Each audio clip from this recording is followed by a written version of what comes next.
Hi, welcome back. And this is our part two of the UI series. We hosted a different stream a couple of weeks ago about the best practices for UI. And so this is the promised part two, which is a more hands-on experience. So welcome back to the Tech Hour sessions. I'm glad that you could join us. And in today's session, we are going to look at more of the applications of the things that we talked about last week. So I'm not going to go over those points today, but rather show you how you can apply those particular approaches to building the interfaces. Another thing that we will not do in today's session, we are assuming that whoever is watching this video has gone through a standard Creatio training, which is the Creatio administration and configuration training that we usually do every month. If you haven't done so, for example, or you haven't done so for the last 8 months, because since January we started doing the guided learnings using the new UI. We incorporated that instead of the section wizard, instead of the classic UI. I really recommend that you sign up for that course, because there we look at some of the features in more detail. We spend about 5 days just on the UI part, on building the pages, on some of the differences, again, understanding how to configure a page in the new UI. Today, we will be focusing on the more of a physical aspect, right? On where are things placed, why are things behaving in a certain way, where are the best placements in the UI, but not going to go over the libraries and how the standard features work. Some of the features that I will show you, I will not explain why I'm putting certain settings in, just because, again, we consider this standard knowledge that you have to have. And in order to, if you don't have that knowledge, if you're new to Creatio, I strongly recommend taking those courses before you really dive deeper into what you're about to see today. So definitely make sure that you check this out if you haven't done so already. But without further ado, let's talk about what we're going to do today. So in today's sessions, I'm going to show you a couple of examples with things that I have pre-configured. I will also show you where I'm building them, basically what I would do and things like that in terms of how I would approach basically building those new pages. And now I'm going to look at some more creative uses of the new UI. But we'll also look at some of the standard templates and how those standard templates can assist us. I have to say, I always look back at the standard templates as my go-to guide in understanding how to best work with the new Freedom UI Designer. Okay, let's dive in. So the things that I want to show you today, actually, I have pre-configured it here. I have pre-built a couple of exciting pages. I've decided to go with the home pages for my workplaces. So I created two separate workplaces, and I feel like these workplaces really allow you to explore the creative aspect and the freedom of the new designer, because you are no longer bound by kind of like the standard logic of what is a section, what can we display in a form page, and so on. You can build these pages that are truly unique and will allow you to a full flexibility. For example, what are we looking at here? As you can see, I have introduced a home page. Why? Because the two pages that you can utilize here, basically in this panel, in the navigation panel, would be what you would have: sections, and home pages. So in each workplace, you can display sections and one home page. So you can have multiple home pages if you have multiple workplaces. For each workplace, you can have one individual homepage. So these are the things that will be available to you in the navigation panel. That's kind of like the first screen the user will see. And we will look at how you can modify those section pages, how you can modify your form pages, things like that. So first things first, I have introduced a couple of home pages that allowed me to really explore the creativity and the freedom of the new designer. As you can see, my home page consists of this tabbed area. Here it is. And in this tabbed area, I have 4 tabs. For example, I'm a sales manager. I have my customers, and what I want to do is not go over all the sections where I could have filters. That's true. All of that can be done for me. But what I can do is pre-configure this page in such a way with such filters that as a sales manager, when I log in, I see only the data for my own, basically, um, for my own user, right? So for example, these are my opportunities. I have a couple of filters as well. So this list, besides just being my opportunities, besides just only my opportunities by default, no, I have pre-configured it that way. I've also added a couple of filters here to allow me to filter uh, uh, this list. For example, I can remove this filter and I'm not showing the closed one. I'm showing all the opportunities for the current month. I can also change this filter and say, okay, let's do the previous week. Click away. And then again, I'm going to be displaying that particular opportunity. If the dates within the opportunity, I am doing the double date filter, which is available in 8.0.10 release. Basically, if the opportunity with the dates for created on and closed on falls within this date range, it will be shown as a filter. So for the orders, for example, I decided to do a little bit differently. I just introduced a little search bar, and for example, I can search for all orders for Axiom. As you can see, very easy. It searches by account name and basically any partial match that it will find other columns, but you can also say, okay, no, it has to be just account if, for example, your word is, or the company name is not just a unique word in such a way. So you can introduce search bars into these lists. For example, my invoices, right? I can just display a list. So for example, if you don't want the additional filters, what you can do is simply just introduce the list. The user looks at it, nothing else, no other sort of involvement with that list.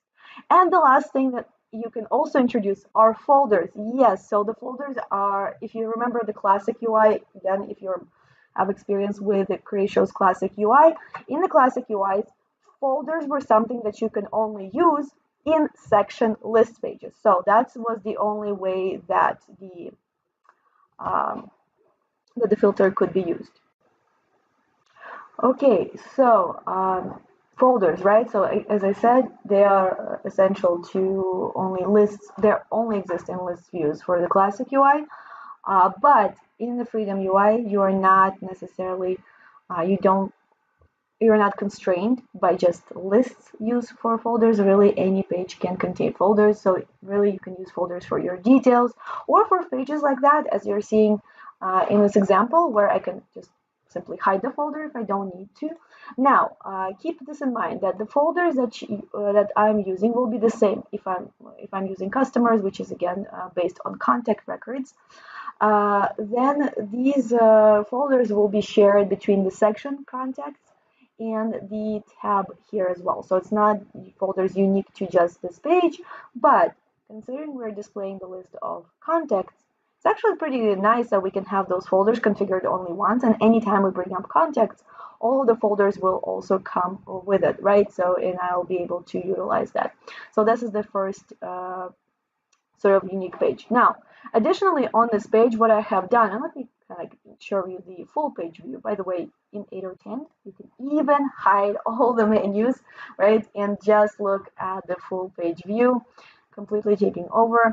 I have introduced some of the panels here where I'm using a toggle panel. So if I click on it, as you can see, current month and previous month, yeah, the data doesn't always fit. So you always want to double check. I have zoomed in my screen a little bit just for the purpose of demonstration. So previously when I was working on this, everything would fit nicely. I normally would not zoom in my screen that much, but for video purposes, I usually for demonstrations, I tend to zoom in my screens just so it's easier to see what is going on. But as you can see, I have my toggle panels which open and close at the push of a tab. I have my monthly goal, and it's basically, again, it's a pre-configured gauge. And I also introduced a couple of buttons. What do you want to do next? And for example, create a new opportunity, schedule a meeting, or a new task. Again, with the activities page, it's a little bit different in terms of how you're picking which page to use. But as you can see, I have my buttons. I can do other buttons as well, other actions that I can introduce, maybe run some processes, and so on. What I'm trying to say is this page can be easily built in your environment. Let me show you the key things that you need to do in order to build such a page. So, for example, what I'm going to do, I'm going to go into a different environment where that doesn't exist, and I do have my sales manager workplace. As you can see, it does have the sections, but it doesn't have the homepage. I'm going to show you how I would approach to start to build this page. As I said, we are going to look at some of the key things in this regard, but we're not going to rebuild these pages essentially in live session. I think it's going to take a little bit longer than an hour just to get through everything with explanations and so on. So I'm going to add it to my sales application. And the sales application, as you can see, we're still kind of like, it's still mostly classic UI sections, so you're not seeing much here in the application hub. However, you can add to that application. Everything will be stored as a separate package. As you can see, all these packages related to sales are now here. And I will create a new page, and that page is going to be kind of like a dashboard sort of page, and that dashboard will be my homepage. Now, the thing that I always recommend, and I do this myself when I was preparing for this session, first of all, the recommendation is if a certain template works, utilize that template, right? So if there's a pre-built template that mostly fits what you need to do, it's a lot easier to use an existing template versus to start everything from scratch, right? To build the whole page from scratch, because you will need very deep knowledge of how all of these containers work. And I have to say that comes with the more experience you gain, the easier it's going to be for you. But why recreate something that already exists, right? So the first suggestion is always, and recommendation is to go to the templates and work with the templates if one fits your needs. Another suggestion I would give for myself, kind of like by working through this, also think about how we build those templates. Those templates can be your guides, meaning that if you open a certain page in this in the Freedom UI Designer and you want to understand why certain things behave the way they do, templates are the best solution. You want to basically get a little bit more experience using the templates first, just to see how things are arranged, and then go to the dashboard sort of page, the blank page, basically where you have a lot more freedom to create things on your own. So, for example, my template right now would be dashboards.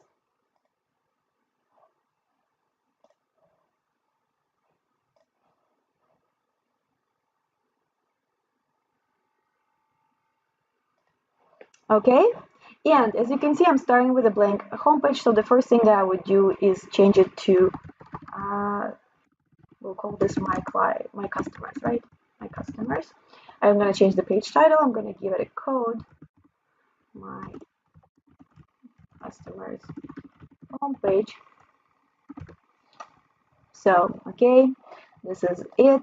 And after that, I will start dropping things into this grid. So if you remember from my demo here, my first kind of like major part of this page is basically the tabs, right? All the tabs that are going to go and take most of the page.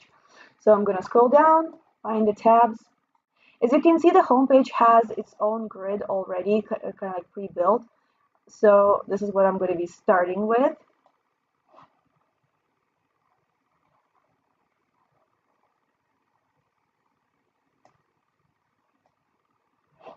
I think I need one more. Yeah. So then I'm going to create the tabs themselves. For example, opportunities. And if I want to, I can use the icons, right, for this. So for opportunities, what do I want? Maybe something like that. Again, it's up to you. Orders. Oh, sorry, I'm in the same tab.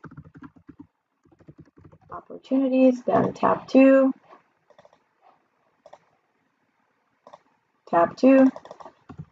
Orders. And and so on. And I will create those tabs myself in order to get the same page. So, for example, this. Let's also only do 3 tabs this time. Customers, just because on the invoices I don't have much going on, so I don't have anything really to show here. I also can control the look of this tabbed page. There are a couple of styles that I can utilize. So partially colored, for example, with a color at the top, and I have control of every aspect of this tab's element look. So for example, I can change the header color, that's the color above if it's partially colored. The underline also I can say, okay, maybe something a little bit less aggressive or something that fits the colors of my company.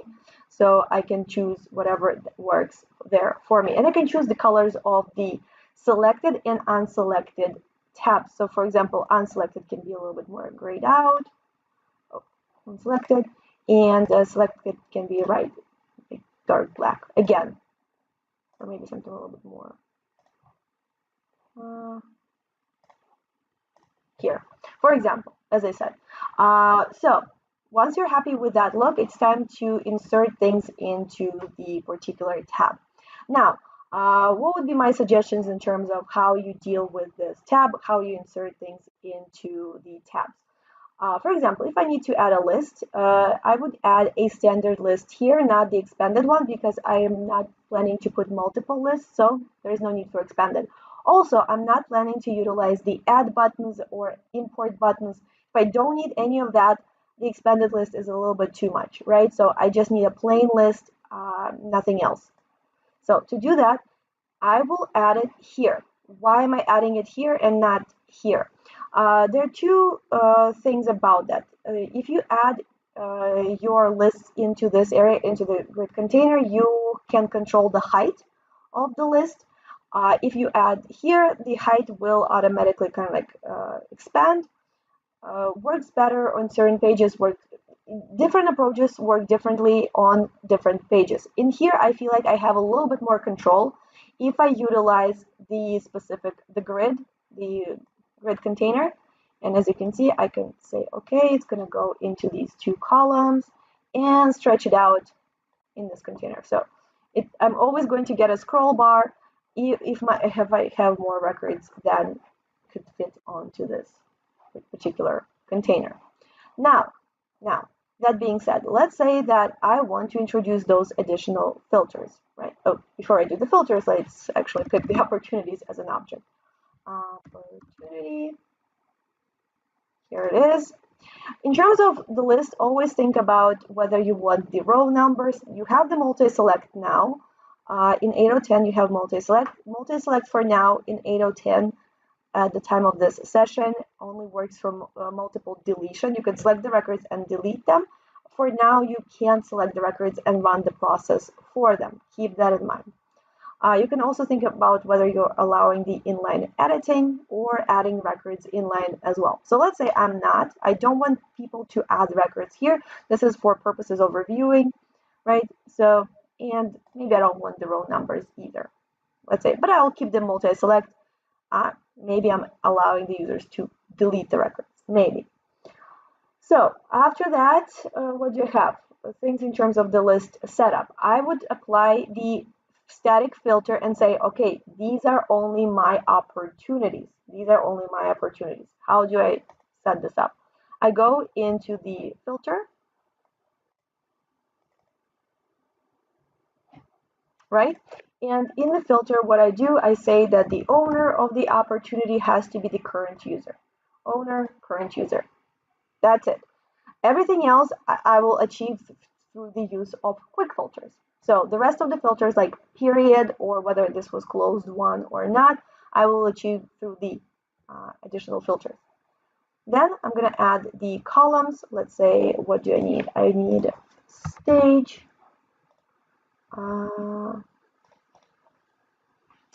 Let's say amount, right? What else would be the data? Account, for example. Well, most of the demo data that we have in Creatio would be B2B. So these are my columns. I do recommend adding columns here from the Freedom UI designer versus from the user view from the actual system. This is going to be your default view, and the users can always go back to it if they change any of the columns, which users, as you know, can. So, for example, then I'm going to add the filter, and I'm going to put it above. See how this scoots down?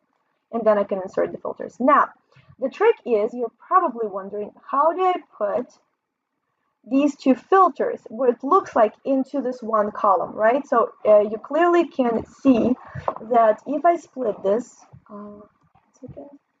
here, if I split this into two columns, this entire page, this is only half. Both of my filters go into one half of this page.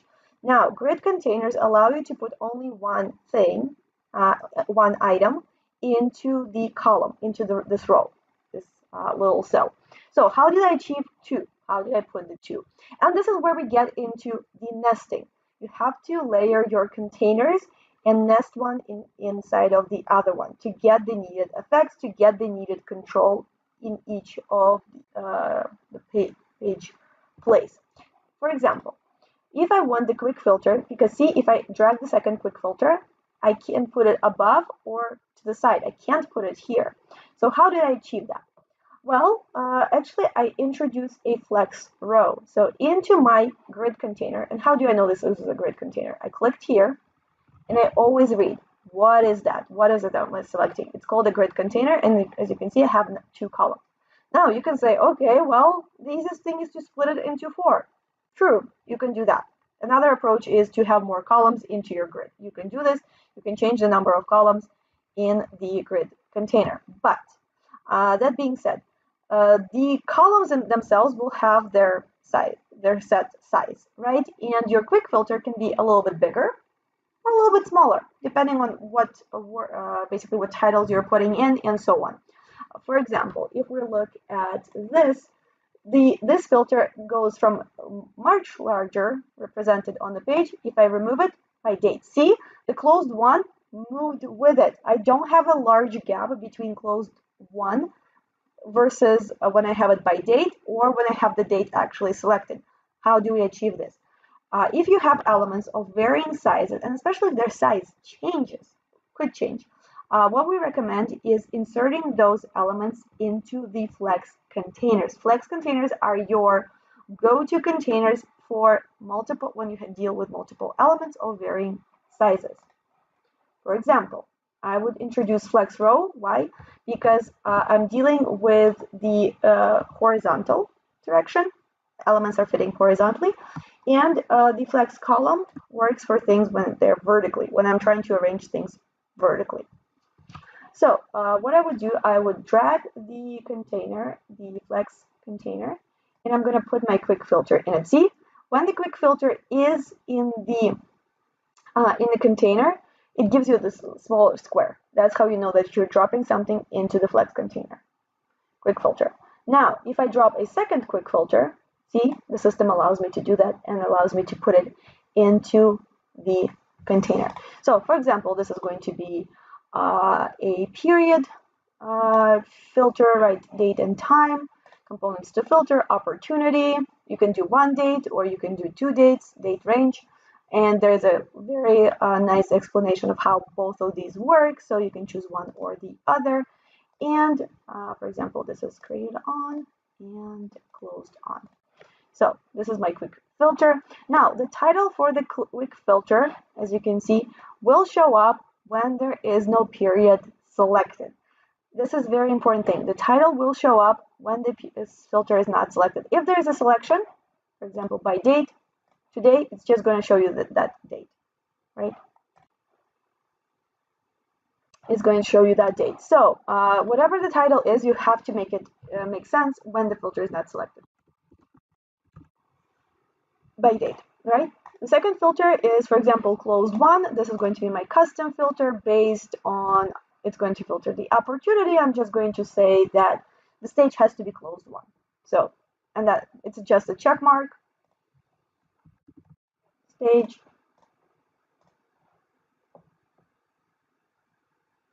closed one, select, save. Again, the title is visible. For the custom filter, the title is always visible. So again, make sure that it makes sense to the user. And voila, this is what I would do for the opportunity page. In terms of the setup, as you can see, very, very easy. Now, I want to focus on, again, on the UI part. I don't want to focus on all the functional things that we saw on that page. So you can guess that the orders, I had a similar thing. I put the list in, I put the search bar, I introduced the, where is it? The search bar, and I just told the search bar has to filter the list. Very easy to do. Now, what is not easy to do was to configure this portion of the page for customers, right? Why is that? Because I have this folder element that needs to appear or disappear, right? And so this is where I really looked at how the list pages are configured in Creatio.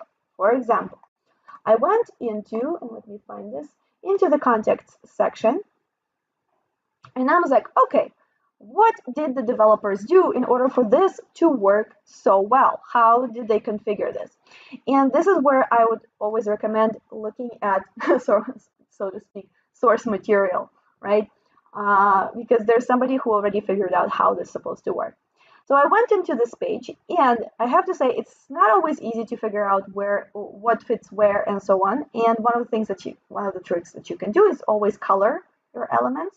The areas and so on. But notice how every time I'm selecting something, it's one of the elements. So see, this is the list. If I double click list settings, this is the folder settings. Okay, great. Now, both of these elements, and I think you can see this, are in one container. Let's discover what that container is. This is, and again, make sure that you're selecting the right container. This is a Flex container with horizontal direction. That's important because you might think, okay, well, this is a list. I'm arranging everything vertically, and things would not work. You would not put these two elements together. It's just not going to allow you to do that. So the direction has to be horizontal. Okay, great. Another thing that's very important is that the elements will not wrap, meaning that if one of the elements is a little bit bigger, it's just going to give you the scroll bar instead of dropping that element onto the separate row. So that's another important aspect. Look at the setting. It must be unchecked. Now, let's replicate this. So we're going to introduce the folder management and then the folders. So we're looking at three things. Folder management, then the folders, and the list. And we're going to all put them into the horizontal Flex container. So for customers, we're going to go Flex row, and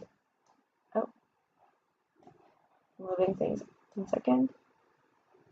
No, this is not what I'm trying to do. Okay, let me start first with the folder management. Let's put it here. Where is everything? Okay, let's see.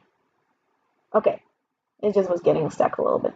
So I'm gonna put the folder management above, just so it's hanging there.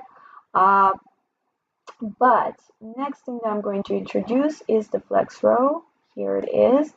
And I am going to make it obviously fit all this area. This is where the Flex row will go. And in that Flex row, I will drop the folders. See how things are changing? I'm going to say, okay, folders need to take this part of the page. Keep in mind, one of the things that I will mention is this, the ratios are a little bit closer together here versus what you would see in a real page. Always test how the end result looks like. Don't rely just on this look because you have a little bit less space to work with here versus what it would look again for the end user. So let's say that this is my area for the folders, and I'm going to introduce the list. Okay, so here is the list, and again the list will stretch out once I put the object. It's going to be contact.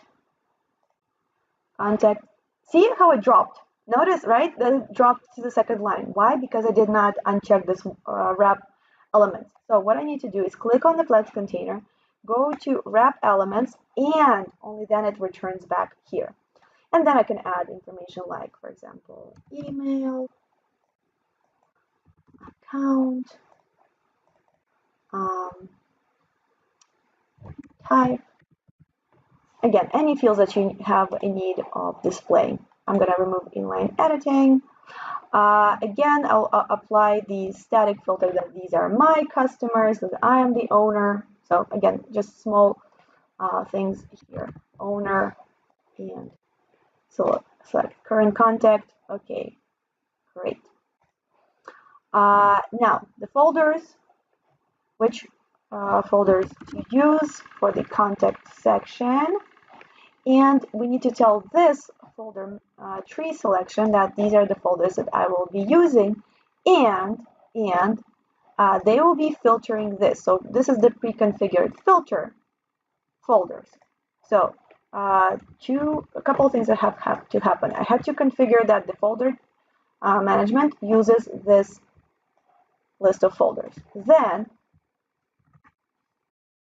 in the list settings, I had to pre-configure that the element that filters my list is the one basically for the folder contact. This is the one. Okay, that's basically what I would do. As you can see, again, not the trickiest part was to get these things, these two elements displayed right next to each other. And as I said, for that, in order for that to work, I used the existing section and I tried to understand how it was built. So if I click save,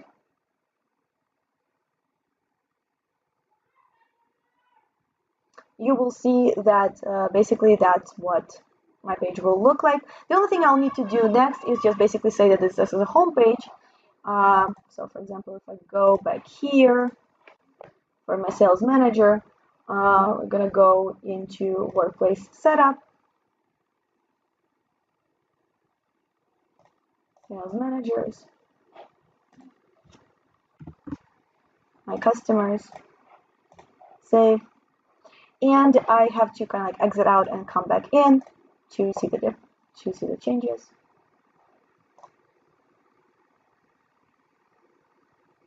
And voila. Now, the second portion of the page, I'm not going to show live how to build. As I said, I'm just going to show you the things that you need to pay attention to and basically what I introduced in order to get the results that I needed. So let's go to homepage. See, this is my homepage. These are my opportunities. Probably I have less data here. So customers, yeah, I see just less data in the system in general. That's why things are displayed like that. I can hide the folder, but the data, if I had more data, obviously I could work with this and it will be displayed here.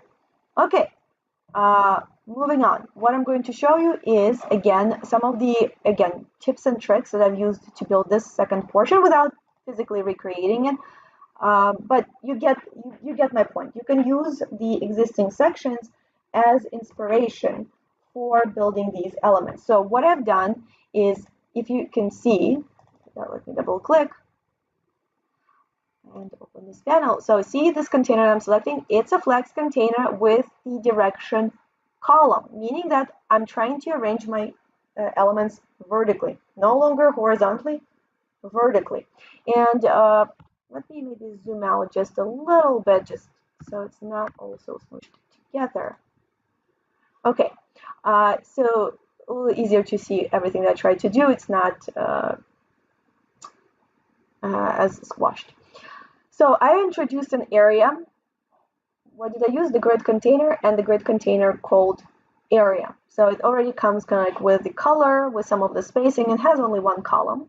After that, in the area, I dropped a toggle panel. Again, how to work with toggle panels we cover extensively in the guided learning. So if you want to understand more how this works, the toggle panel gives you as many tabs as you want, which will interchange basically your panel They'll each have its own panel. So if you click on current month, see the content. It's actually separate panels.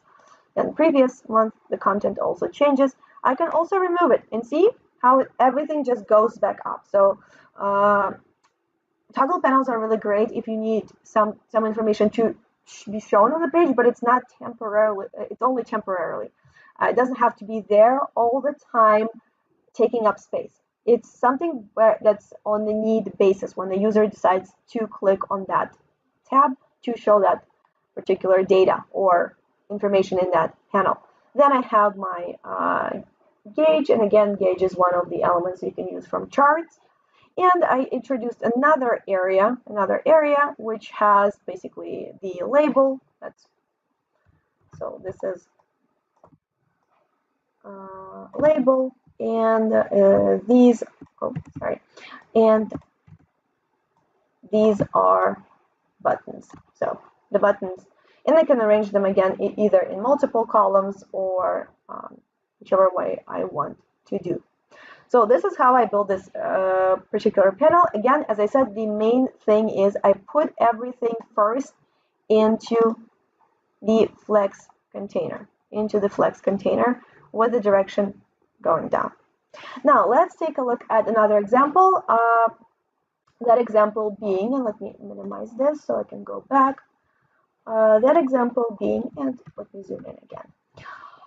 The context section. So one of the things I want to show you, I'm not sure if you know about that particular filter option, but that's the ability to filter by record value. So as you can see here, I think once I zoomed in, things are a little shifted, but I technically have two lists here. They're just not very split well enough, but you can in sections not only have one record list, but actually multiple. We're no longer bounded by the logic of the classic UI, where one section, one list page, and that list page only has the records of this section. For example, what do I mean by here? This is the contact information, right? Contacts. You can see full name, all of that, and these are activities. So contacts and activities.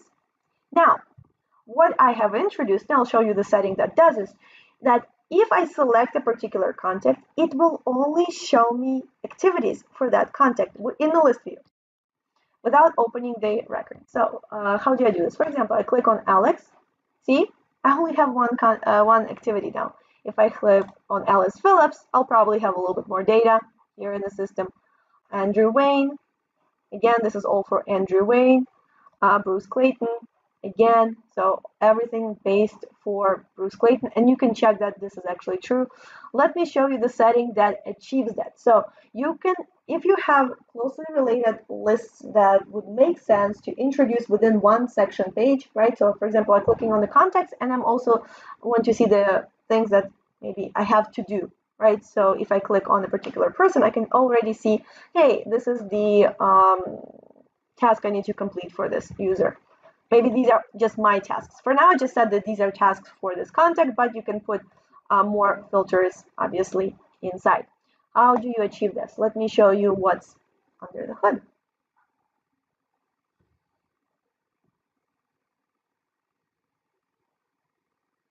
And the thing that's under the hood, this is a standard contact page. I didn't do anything else really to it. Besides introduce two lists, list 1, list 2, and in list 2, in this particular list where you can see the object is activity, I've applied filter by page data, something that we normally do with details. So if you set up details in the Freedom UI, this is what you would do, apply the filter by page data.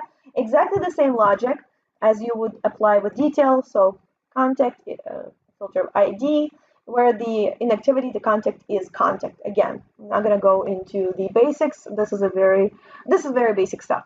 Now, the thing that you really want to introduce is this filter by selected record. If you want to achieve that sort of logic that I have shown you on the contact page, on the contact list page, you want to click this checkbox, and basically then your activities will be filtered by selected record. Again, let me show you this. If I select, oh, sorry, I'm opening the record. Christine Nelson, then only her records, right? Grace Stewart, only her records. That's what the checkbox does. So you can introduce that even on home pages. Right now, at least from what I have done so far and what I have used so far, it looks like in order for this filter to work, your lists have to be in the same container, right? So if your lists are not in the same container, for whatever reason, it doesn't seem like the filter is getting applied. But if they're in the same container to start with, you're good, everything will work. So if you're working on the home page, make sure that those lists are introduced into the same container, then no problems.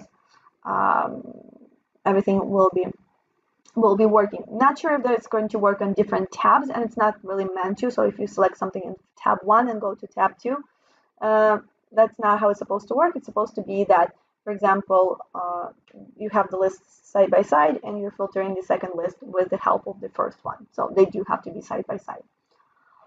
Okay, so this is the second thing that I wanted to show. Another thing that I wanted to talk about, which we introduced in the previous section, was think about how you add data and how you edit data, right? Maybe when I'm adding data, I don't need all the fields. I only need a couple of fields. So you have the when I click on the new button, and this new button is for the contact section. It's not for the activity, just so you know. We can look at the configuration of this button and see I can add a picture, I can put type for my contact, but I'm getting this mini page. So mini pages are a great tool for introducing basically the add page concept. When you add a new record, you probably don't need every field that you have on your standard page. How do you work with add pages?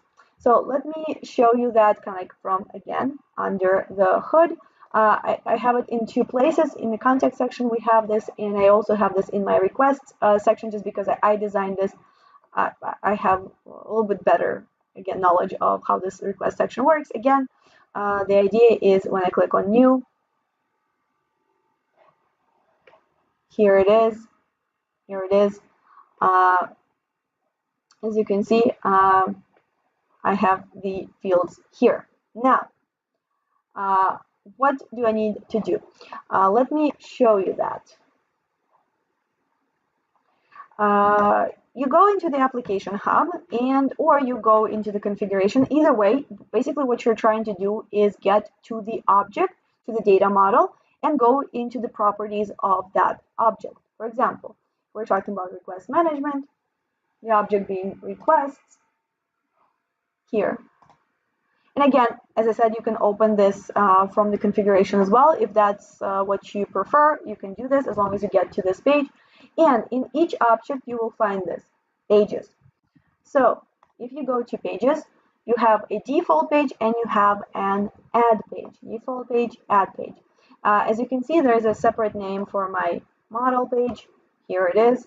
And I can also redesign this page if needed.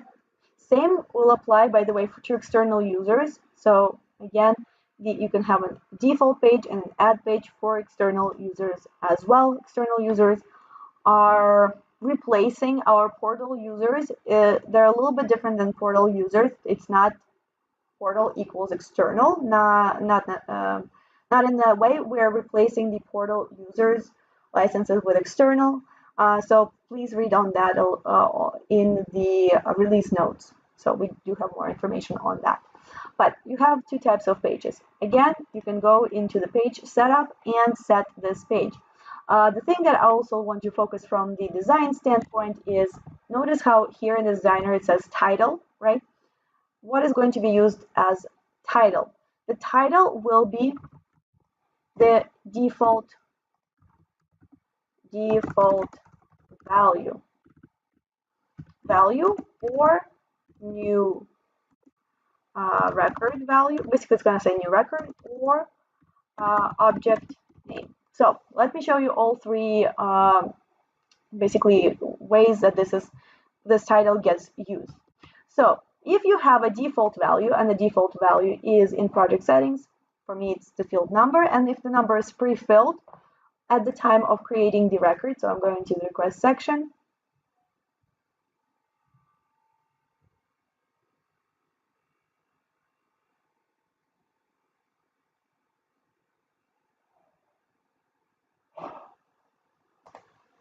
So in the request section, if I click new, notice how at the top my title says request 27. Why? Because I have the auto numbering that fills in the number before the record gets saved. That's important. That's the auto numbering logic that we have as the property of the field. Before the record is saved, this is what you will get. Now, in the context section, I believe you will see the new record, basically, because you can't pre-fill the contact name until you actually fill in the contact name. See, it says new record. That's what happens, new record. And once you added the contact, obviously we will go to full page and so on. But let's say that you only have a default page that's a mini page. For example, in my requests, I have expenses. And for expenses, I just use the mini page as a default page throughout the system. I don't have a need for the full page. So when I create the new expense, see, it says new record. Okay, fair enough.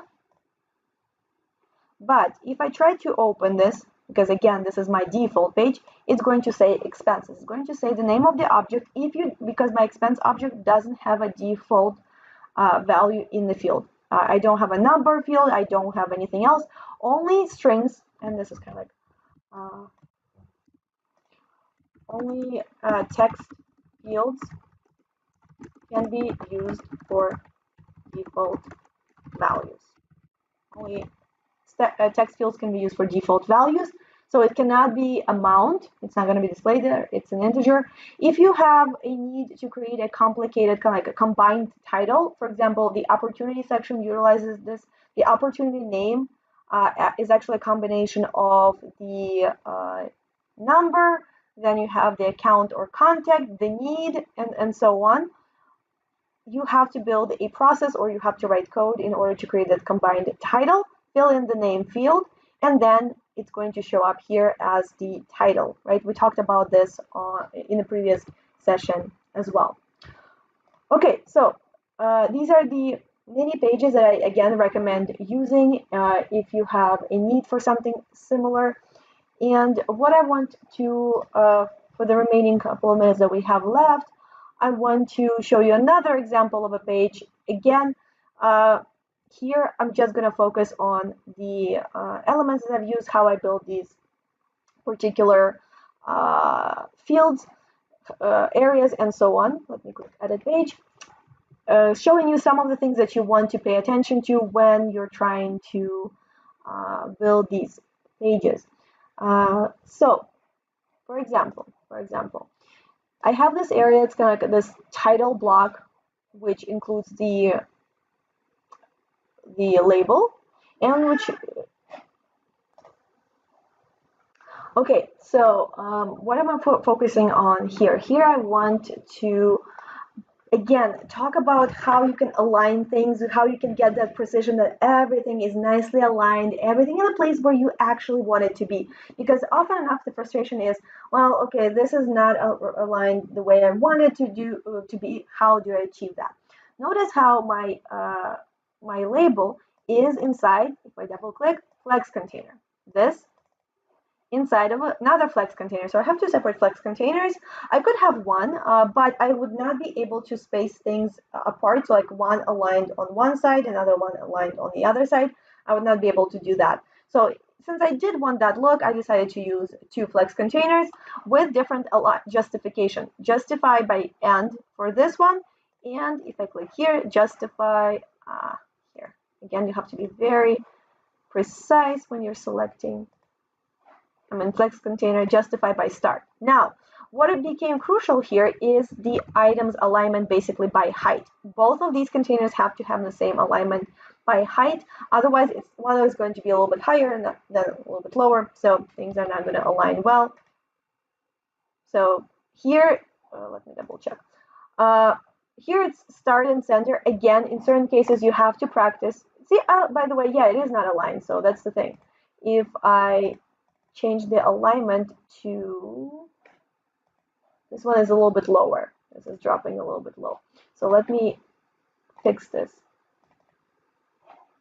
Alignment center. So it's going to, by millimeters, it's going to raise it up. And once I save, you will see that my unprocessed request, it has moved up and I'm able to, now it's everything aligned between the two Flex containers. So you want to always look at alignment of the items and justify content before, if something is just out of whack, if it's not on the same level, and so on. So let me quickly check if I have achieved what I have set up to do.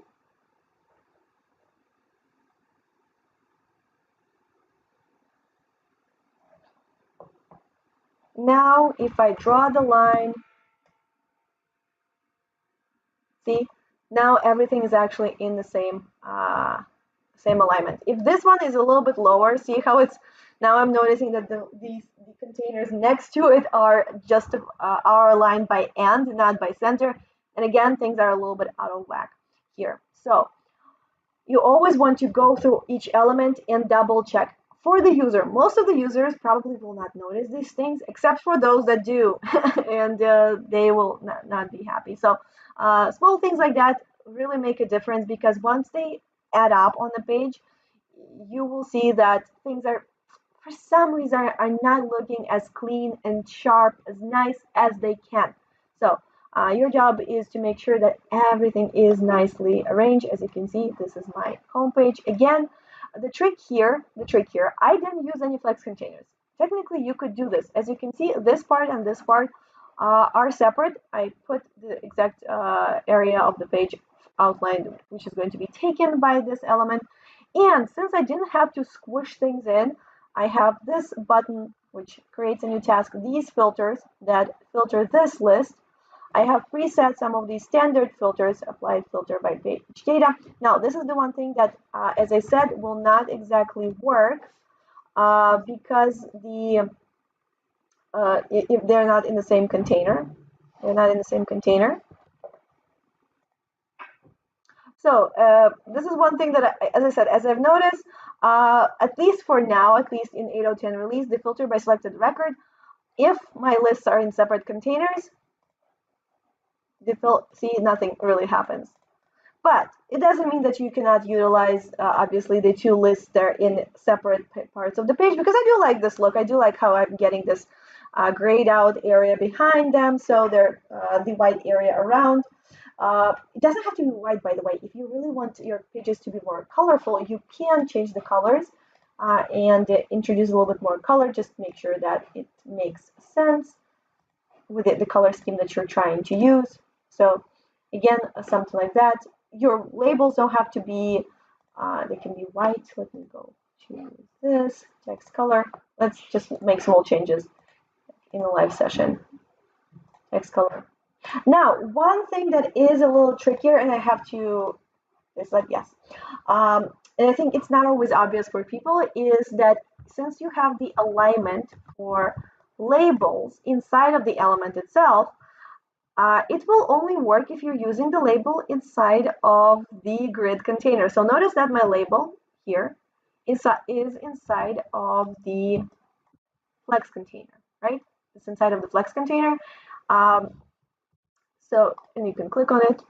It's indeed Flex container. So any alignment for the label will fall again under the justify and align items. So for example, center to move it a little higher, center if I want to scoot it over here, and that's the end of my container, and so on. But if I try to click on the label and utilize these buttons, nothing actually happens. And that's another thing. Alignment will work for labels if your label is dropped into the grid container. So let me quickly move this one around as well. Align center, save, and then everything should be all in one place. So this kind of, we're almost done. I'm just going to save and show you the end result. Again, these are the small changes. One thing that I wanted to mention. If you ever have any filters that filter your lists, always make sure that and you have some metrics, gauges that are also on the page, you want to make sure that those are filtered with the list. It just makes sense most of the time. And I'll show you where that setting is. Where that setting is. But that's just a little small thing that not to forget before we finish this session. Okay, all saved. Now, let me refresh quickly, just again, so we can see that everything is aligned. The colors have been changed, which is a small change.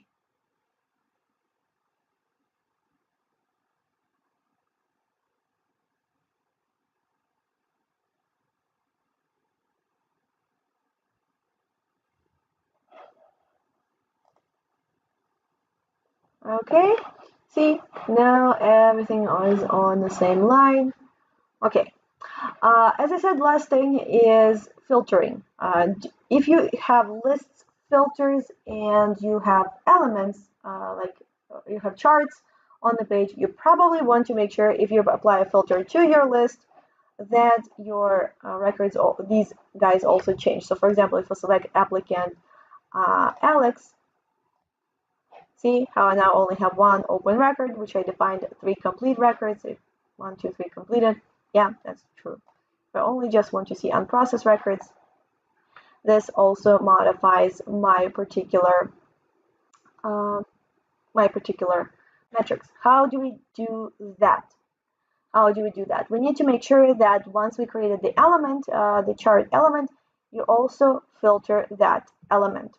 So if with any filters, if there's a search bar, if there is a quick filter, if there are folders, all of those can filter the element. So how do we filter by? It's actually only one setting. It's not that complicated. Here, what you need to do is set this particular filter by list. Anytime the list gets filtered,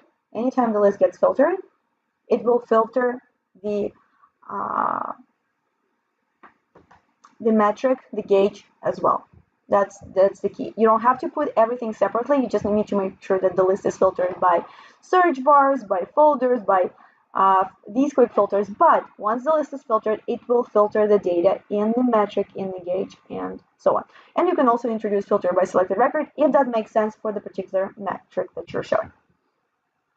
Okay, this is it. This is what I wanted to show you. These are, again, the tips and tricks. I think hopefully you found this useful. As I said, if you don't know how a lot of these elements or components work, please make sure to sign up for the upcoming session of the guided learning. The next one is in September. We still have open spots, so please jump on that.